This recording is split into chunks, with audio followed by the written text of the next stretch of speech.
markabkii shidaalka ee magaalada muqdisho soo gaaray wuxuu si weyn uga cariisiyey dalka imaaraadka oo si weyn u soo canantay nimankii mucaaradka ahaa ee uu doonayay inuu ku carqaladeeyo horumarka Soomaaliya ish soo saarista shidaalka intaba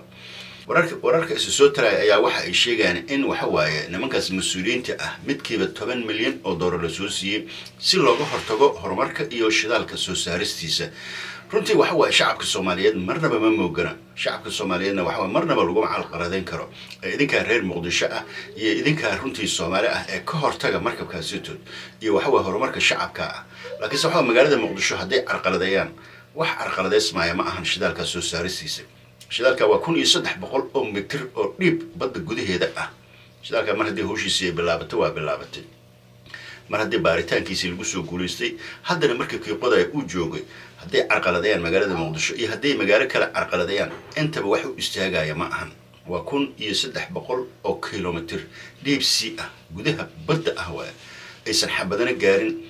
madfacna uusan gaarin ama tubal la dilaacaya ama wax waa la carqaladeeyaan horta runtii halka ma jirto maraakiib dagaal ee runtii waxa waa dalka Turkiga uu soo diray ayaa ilaalinayso laakiin waxa dhibaato ah in wax waa magaalada xasilooni iyo runtii waxa waa xasal darro lagu rido oo wax farxuma ah in dad waxa waa dagaankii runtii waxa waa ama ummadii ay wax waa u dhaaranayeen inay wax waa badbaadiyaan lacag ku soo qaadanaya inay wax waa carqaladeeyaan oo wax farxuma ah wax runtii Saciid Cabdullaahi Hadan afkiisa ka baxay waa aragnay raga kale madaxdaana waa aragnay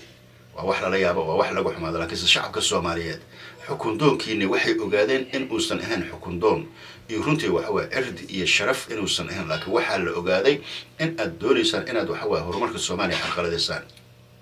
oo aad lacag ku soo wada qaadateen marka laakiin waxa waa shacabka Soomaaliyeed waxa waa runtii marnaba indhahooda ma xirna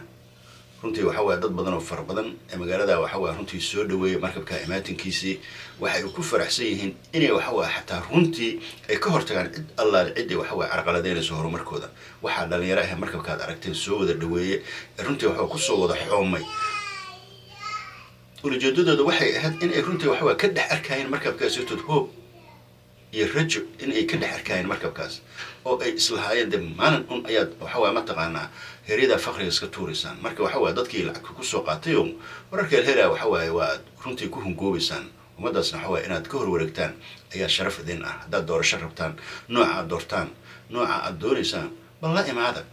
inta soo bilowda la shiraayo oo la lahaa bal waxa waa runtii waxa doonaysaan noo sheega waxba lama aysan 2012 ka loo laba intaas waxa waa qas iyo qalalaasa waa kaliya runtii waxa waa teendadii ha lagu laabto oo waxa waa imaaraadka malaayiin dollar ha keena meesha waxa waa mataqaana danaha iyo waxa horumarka Turkiga iyo Soomaaliya iyo dawladda hadda ee wadaha laga hortago laakiin waxaan leenahay waa runtii wax laga xumaado waxaan leenahay waxa waa ummadda Soomaaliyeed waa ay aragtay bal dib u laabta